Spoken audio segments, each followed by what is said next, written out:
Now, if you know what that CPU over there is, then you are pretty familiar with the whole LGA775 platform. So that one over there is pretty much the most epic, or like the biggest dream daily 775 CPU. And let me explain if you don't know what that is. But I know it's a bit hard to see on top of the IHS due to the distance to the camera, but anyway, so the text on top of the IHS is Intel Confidential QJEE Malay, and the batch is L2008 week 15. So this is a QX9750 CPU. So it's pretty much in the same CPU family as all of the other Yorkfield CPUs. So the 45 nanometer quad core CPUs like the Q9550, Q9650, QX9650 and the flagship QX9770, although this is technically the true flagship model. So if we go back to 2008, like when 775 and X48 and X38 were still the flagship options on the market from Intel's side, many people were arguing which CPU model would be the most optimal one for like daily use, gaming, web browsing and so on. Back then, like in the late 775 era, there were pretty much like three options remaining. The highest end quad core CPUs like the Yorkfields, so the 45 nanometer Yorkfields CPUs like the models I already mentioned, or the Core 2 Duo options, so the Wolfdale CPUs that were a bit faster like per core, and they also clocked higher, but obviously they lacked the 2 extra cores, so they were just 2 core CPUs like E8400, E8600, E8500 and so on. Those CPUs are pretty much the same CPU model, like E8400, E8600. They are the same exact CPU with just different max multiplier. So E8400 is identical performance wise as E8600 if they are both clocked at like 4.5 gigahertz. So you can, back then you could obviously save the extra money of the higher model if you overclocked yourself. So back then there was actual like sense to spend time on overclocking. Nowadays it's more about like making the best even better. And the third option was the legendary Q6600 from 2006 and so on. I think Q6600 was released in 2006 or 2007, but Q6600 was based on the same like old 65 nanometer technology as the Conroe CPUs like the E6600, E6750 and so on. The only thing why people really liked the Q6600 even in the later years was the significantly lower price tag compared to the Yorkfield CPUs. It was obviously slower compared to the Yorkfields as the Q6600 can't really overclock that high on air or water cooling. You generally are limited to 3-point-something gigahertz, like realistically. The stock speed is like 2.4 if I remember correctly, so 2.4, but you can't really reach even 4 gigahertz on very good water cooling. So the Kensfield, or nearly the same as Conroe, they don't really overclock that well on air or water cooling. So you have to remember the record scores on LM2 are 5.2 for single core and 5000 to 5050 for quad core results. And there has been only one Q6600 that ever went above 5 gigahertz for multi-core tests like W prime and so on. So the Yorkfield, the higher end option, is obviously better. It can reach higher clock speeds even on air or water cooling. Like in my testing, a very good QX9650 can do at least like 4.5 in basic tests like PyFast. PyFast is actually a pretty tough test on 775. I have already mentioned it a couple of times, but for at least 4.5 in PyFast at 1.4 something volts. But with Yorkfields, you can reach much higher clock speeds. Wolfdales can do even better. Like the best ever Wolfdale has been the famous E8600 from Tavakar or Samda OCX, which did 5 gigahertz in SuperPi 32M with only 1.33 volts with basic air cooler. So with a very golden Wolfdale, you can get close to 5 gigahertz even on very good water cooling. Now where the QX9750 or the QJEE ES model comes in. This is pretty much the same as all of the other Yorkfield models, like even the QX9770 or the QX9775, the special model that was released for the LGA775 platform. The only difference between this one over here and the other Yorkfield models is that this is an EO stepping CPU. So all of the other Yorkfields, I think they are CO stepping, and this is an EO stepping, the same thing as Wolfdales. All of the Wolfdale retails were EO stepping CPUs. So technically, you could say that this is a quad core E8600. Obviously this has a bit different technology compared to the E8600. So this is still a Yorkfield, but this is an EO stepping one. So you can expect, at least if your CPU sample doesn't like suck completely, this should be able to clock as well as a very good E8600 or E8400 or E8500. The only demo video I saw was Tabaka doing a very simple 5 GHz post on this CPU model, as there haven't been that many pieces of this CPU like ever in existence. This is an extremely rare CPU model, so this is something you can't see pretty much on any other YouTuber on the whole platform. So stay tuned for these actual tests. So this is an extremely rare CPU, and it was a very disappointing thing that this CPU model never made it to the retail market, because this is the absolute dream daily CPU, although the price would be very, very high. This is like the real flagship 775 CPU. Imagine if you could get close to 5 GHz daily on a quad core CPU on 775. What's the reason to buy a QX9600? What's the reason to buy a dual core Wolfdale that doesn't even do, many of them don't even do 4.5 on air or water? And this beats all of the other Yorkfield models like the QX9770, QX9650, Q9550 and so on. And the good thing about this model, as it's a Yorkfield, is that this is an X CPU like the QX9650. There's a huge issue with Yorkfield CPUs and X48 like the Rampage Extreme. Well, it applies to all X48 and X38 boards, and it's actually it's sometimes problematic even on P35 and P45 as well. But when you go beyond 500 FSP on Yorkfields, they usually hit a wall. Like especially on X48, if you go to like 520 FSP on Yorkfields, they completely stop.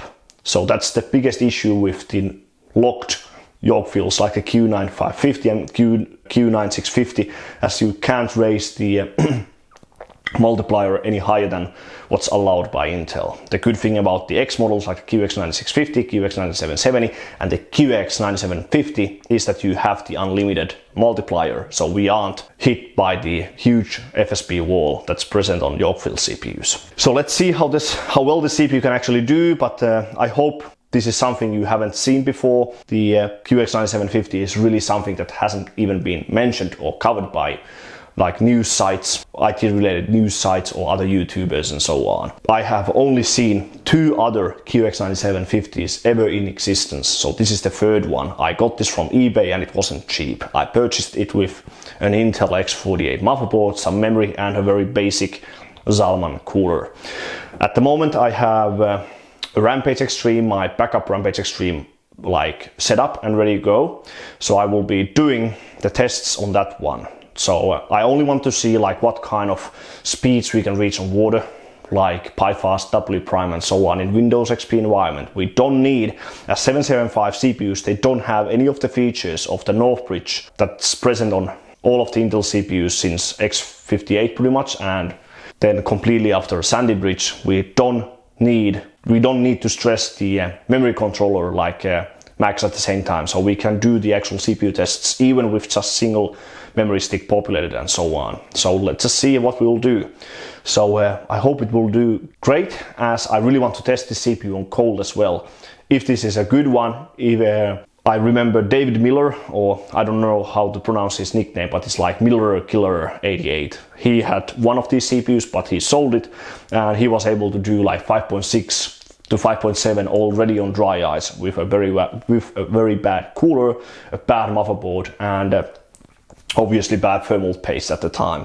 So the QX9750 was already hitting like almost the same speeds on dry ice what a good QX9650 can do on LN2.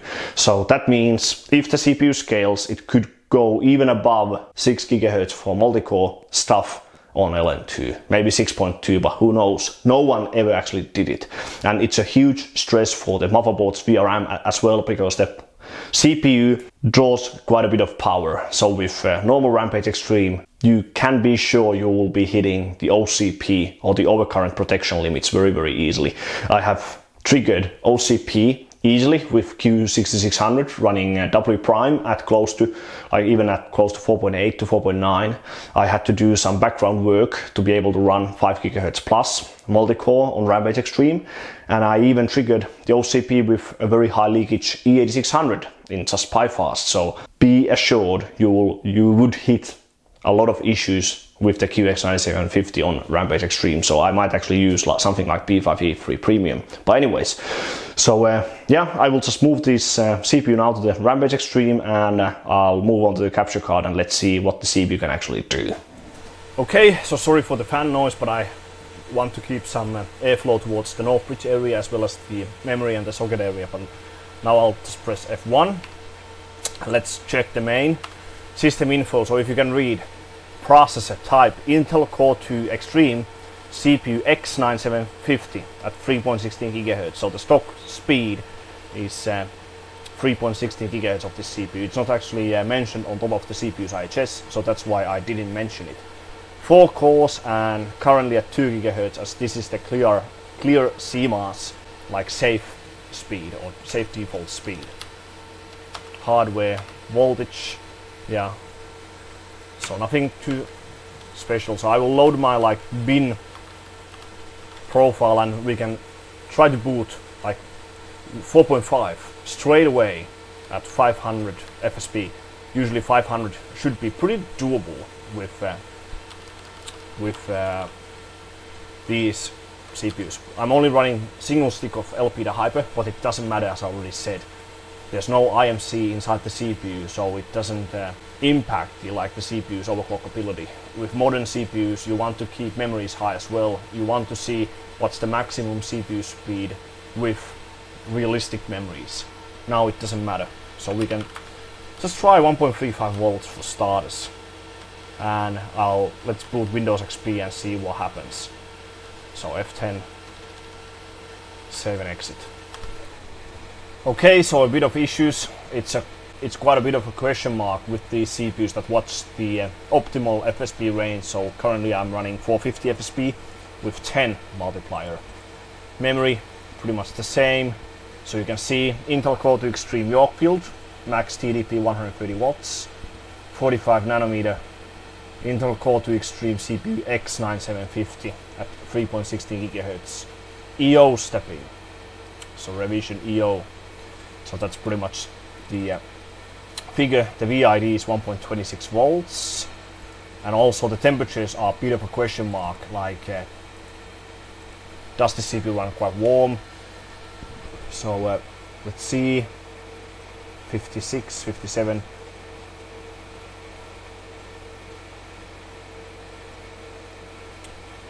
So it wasn't stable at 1.35 volts, it didn't want to boot, so currently I'm running 1.4 volts.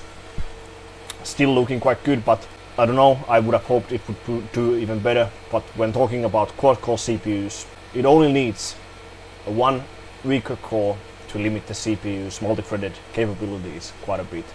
So cold scaling is obviously an interesting question mark, what will it do? But yeah, I would have hoped 4.5, similar like clocks as Wolfdales. In my own testing, an average E8600 can do 4.5 PyFast, like 1.34 volts, something like that. So it's not even sure it will pass 4.5 PyFast. And then also if you disable cores, will it do better in single threaded stuff like SuperPy32M, PyFast and so on. So it's not that behind Wolfdale. I think when I was testing Wolfdale at this same speed of 500 times 9 was 20.41. So it's pretty much the same. in performance as a Wolfdale in this particular test. So you could call it like a Quad Core Wolfdale, thanks to the EO stepping. Now I'll drop the vehicle a little bit. Can I do under 1.4 volts? Yeah, so 1.4 volts is kind of the barrier at this point with, I mean at 4.5. So this is still something a very good QX9650 can achieve. So at this moment the EO stepping isn't like offering a significant overhead over the previous CO stepping of the other Yorkfield models. I actually just watched the 5 GHz booting video made by Tapakar, but I noticed he only ran 3 cores. So in his post screen there's core count 3. So maybe in his CPU the last core isn't good. So don't know. But now I'm completely at 1.4 volts. I want to do a quick attempt, and then we can still try lower. But for some reason, for some very weird reason, and we crashed. Yeah. Oh boy. Yeah, not looking that much better compared to QX9650. So currently 4650 at 1.5 volts. So yeah, definitely not seeing 5 GHz of water. So let's try this one briefly. Will we fail straight away? Temperature is quite warm. Remember, this doesn't stress many cores. We already see 66 degrees. W prime is quite tight on this. Error! So that's a fail actually. Let's try 2 cores first and 4. Yeah, temperature is definitely an issue, so I don't want to go much higher on weak core. This whole thing.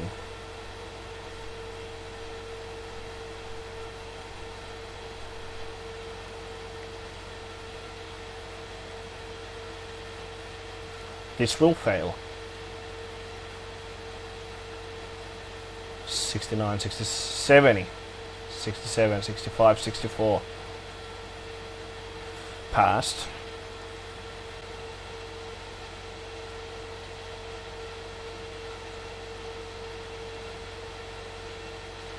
Okay, we passed.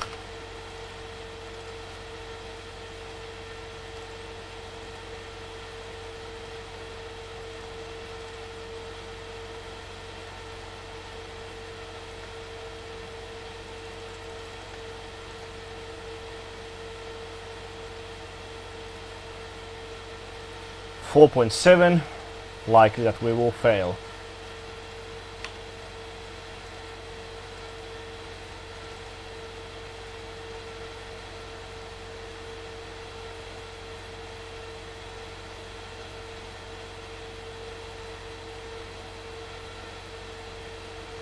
Okay, passed. I will save this one briefly.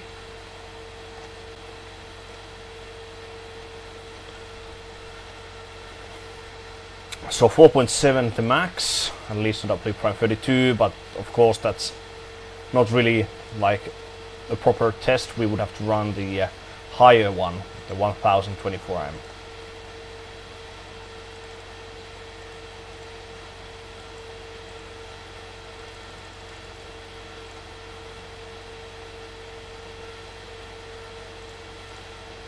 Memory is probably starting to become an issue. And we crashed. Okay, so far no like significant increase when I drop the core count from 4 to 3, as you can't drop the core count like with modern boards. You can only disable the core multi-core processing, and that will only disable the last core. So if you run, let's say, a quad core CPU, it will become a triple core CPU. If you run a dual core CPU like the E8600, it will become a single core CPU. So I think the whole setting has been made with a dual core in mind. Now I could try to take down the top score made by David Miller. So SuperPi 32M at 4.55 is his top score. It was made on a P45, and I think he used 1.44 volts for that speed. Now when comparing to very good QX9650s, there are better CPUs than this. So in that regard, this CPU is like a little bit of a disappointment. I thought this CPU would be like significantly better than my best QX9650, but so far it's beating it only by a tiny bit. So not really what I expected, to be honest. I don't know what's the don't know what's the weakest core. First I felt it's really the first core that's the weakest. I could actually try it, like if I put 1M running on second core, does it pass just fine? Now it's running on the second core.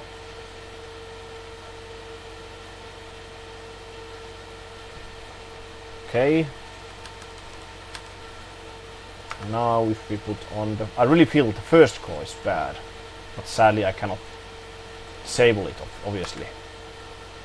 So I'm correct, the first core is weak. So that's quite problematic for us. Okay, so W prime 1024M passed at 4.6, a bit over 4.6. Voltage wise, of course, behind some of the better CPUs, but no can do. I'll still try more, but not going to see 4.7. Absolutely sure. But anyway, so 40 seconds plus faster than David Miller's score at this speed. Of course, he ran the wrong version of W prime test and in Windows 7.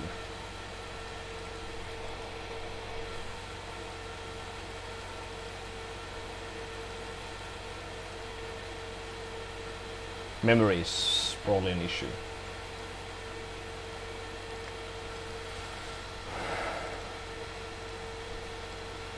Four cores, 4 threads.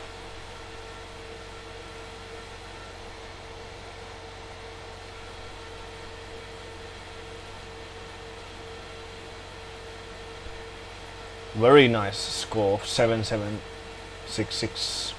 Okay, and that's a SuperPipe 32M run at 4650. Quite good performance. Don't know how much it compares to a Wolfdale, as this operating system is not perfect. The Wolfdales I have mainly compared at 500 FSB, 500 times 9. So quite good run, I think. But yeah, so seems so that sadly the CPU is not very good, considering it's an EO stepping Yorkfield.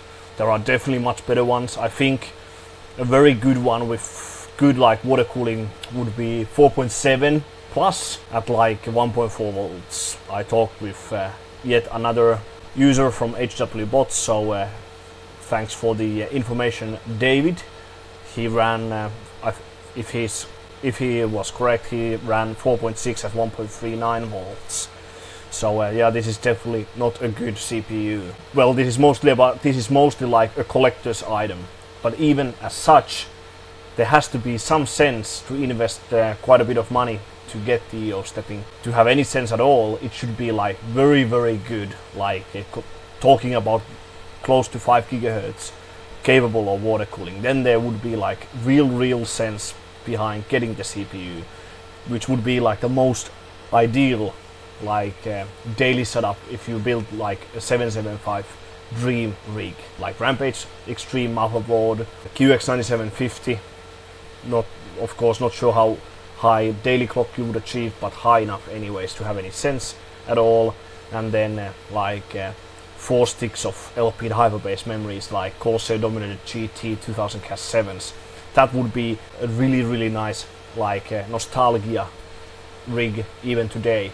Then graphics cards, it would depend on what kind of models you would want. Would you buy modern graphics cards or high-end models of that time? So depending on how accurate you want to be, if you want a 2008 or 2009 graphics card models, if 2009 is fine, you could get GDX 285 classifieds in SLI. If we talk about 2008, that would be 4870s in Crossfire X or 8800 something, some of those cards from Nvidia, something like this. Now I'll still try a bit higher, but not really sure if there's any like possibility to gain anything. I think 4.7 might be close, so I'll still try this one, but I was really hoping for at least like 100 to 200 extra megahertz on water. I will be trying this CPU of course on LN2 no matter what. It's an EO stepping, it could have nice scaling on LN2. So that will be the most interesting part of this whole testing anyways. So we'll see. I'll cut this video right now one more time and I'll get back to you once I'll make a wrap up for this whole video. Alright, so 4750 failed. It fails at around like loop 10. 4.7 passes easily. So I guess this is pretty much it. I don't see that much sense to push even further. So 4.7 something at 1.52 volts. 9 minutes 37.235 seconds. Performance is good. And yeah, 1880 MEMS, 664, 1860 command rate 1. And one I want to try pi fast before we close this up. Should pass, as 32M did pass. Okay, so the maximum speed for SuperPi 32M as well as pi fast is somewhere around 4.7 and 4.75 at 1.52 volts. So it's quite good, but it's not as good as I hoped the CPU would do. The max speed for W'32 was around 4.7, like between 4.7 and 4.75, and between 4.6 and 4.65 for W'1024M. Now, if you want some like comparisons, you can go to hardwarebot.org and search for the different CPU models. So QX9750, QX9650, and QX9770. First of all, if you check QX9750, you can see quite quickly that there are only 3 CPUs that were ever used for submissions. Mine is the first one, so now I have the top score in pi fast, SuperPi 32M, W'32M, and 1024M. Then there's one by David Miller from the USA, and then one by the very famous Norwegian PC hardware holder. I don't know how to pronounce his name, but his CPU isn't very good. You can see that he only ran like 4.2 or 4.3 at quite high voltage. So that tells us that not all EO stepping CPUs are actually that good. There are many EO stepping Wolfdales that are very, very bad, like E8400s, E8600s that need well over 1.4 volts for 4.5 pi fast, which isn't good at all. The average in my testing has been like 1.34, 1.35 volts for 4.5 pi fast. Now if you check, let's say like QX9650 and QX9770, if you look at like QX9650 W'1024M, you can see that there's only one CPU that was run significantly higher than mine, so this one over here, on air or water cooling, and the 4.8 gigahertz one has been run at very close to 1.8 volts, and I still was able to beat his score by roughly 1 second in 1024M W prime. So what I said in the beginning of this video is definitely true. So the QX9750 is definitely the best like daily 775 CPU that ever existed, but it was sad that it's sad that it never made it to the retail market. The same thing pretty much with QX9770, so if you look at air and water results, you can't find better CPUs than this. But I'm sure there surely are some QX9650s or even QX9770s that are a bit better than this. But again, this is not the best QX9750 out there. There are definitely some that can do like 100 or 200 extra megahertz higher than this at the same voltage. Now I tried different like FSP and multiplier combinations, so I tried like 350 FSP and very high multiplier, but it gave the same end result. The best FSP range was between like 450 and 480 now on water cooling. 500 is, I think it's doable, but it was quite flaky, but it should be just fine when the CPU goes on LN2, and that one, the LN2 tests will be the most interesting part of this whole CPU. So as this is an EO stepping, will it scale higher with the cold temperatures? And I really want to test that later. So stay tuned for the actual LM2 tests as well. So here's the BiFast result, so 19.38 seconds. And the 32M is over here, so 9 minutes, 37.235 seconds at 4.7. The fastest, 4.5, SuperPi 32M result with Wolfdales, so E8400, E8600, has been 9 minutes and 46 point something seconds. So I'm not like fully sure how close the Yorkfields could come to the fastest Wolfdale submissions at the same frequency.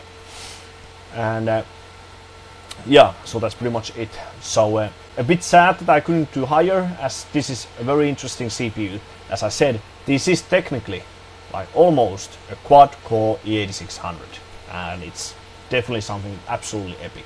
I really would like to build like a nostalgia PC around the CPU and the Rampage Extreme. This QX9750 Rampage Extreme, 4 sticks of Corsair Dominator GT 2000 Cash 7s, and maybe 2 cards like GDX 285 like classifieds, all water cooled. The CPU, the Northbridge, the graphics cards, and maybe even the memories would be something damn awesome. But yeah, so what do you think about the CPU model? Was it interesting to see this very rare piece of PC hardware in action? And yeah, so definitely give this video a thumbs up, and definitely subscribe to my channel if you really appreciate that I show things that other users on YouTube don't really show every day. So this is definitely something rare and something that really stands out from the crowd. But yeah, so I hope you enjoyed the video, and thanks for watching, and I'll see you on the next one.